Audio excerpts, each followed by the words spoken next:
Olá galera, tudo bem com vocês? E aí, estão preparados para a gente explorar um pouco mais alguns conceitos do Laban? Hoje a gente vai estudar um pouco qual é a diferença entre fator, qualidade e movimento. Movimento é ótimo, né?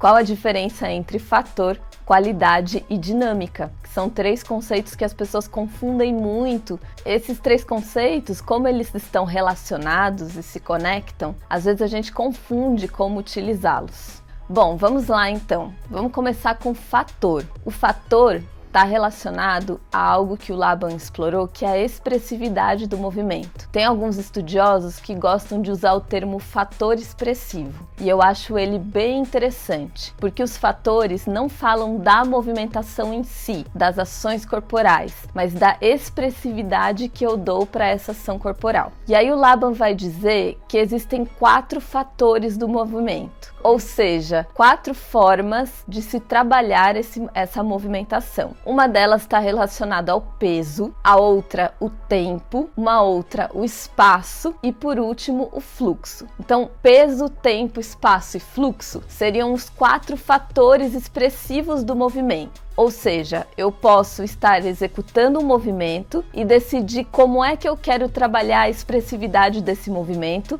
explorando esses 4 fatores. Explorando a variação de tempo nesse movimento, a variação de peso desse movimento, a variação espacial desse movimento e a variação de fluxo desse movimento. Esses são os fatores expressivos. Já as qualidades estão relacionadas aos termos que contém cada um dos fatores. Ou seja, a variação de tempo carrega em si 2 qualidades opostas, que seriam o rápido e o lento, e dentro dessas 2 qualidades opostas, uma infinita quantidade de possibilidades. Entre um movimento super rápido e um movimento super lento, a gente pode ter aí uma série de variações possíveis de uma ponta até a outra. Essas são então as qualidades de movimento. A realização de um movimento mais rápido ou de um movimento mais lento, no caso do fator tempo, a realização de um movimento mais pesado ou de um movimento mais leve, no caso do fator peso,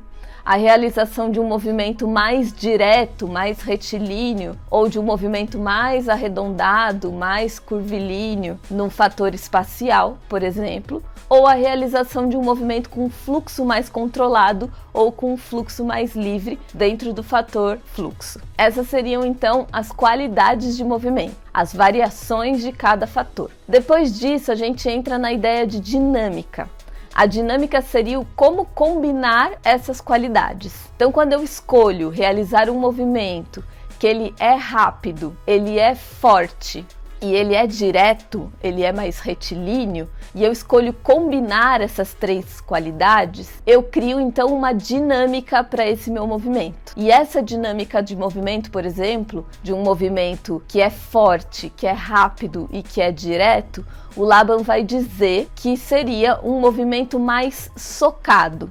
Ou seja, eu realizo um movimento que, para além da movimentação que eu estou realizando, que pode ser um salto, por exemplo, esse salto ele vai ser um salto socado, porque ele traz a combinação dessas 3 qualidades, da qualidade do pesado, da qualidade do rápido e da qualidade do direto, por exemplo. Então essas seriam as diferenças entre fator expressivo, qualidade e dinâmica. Os 3 estão ligados à área da eucinética, que é o estudo da expressividade do movimento do Laban.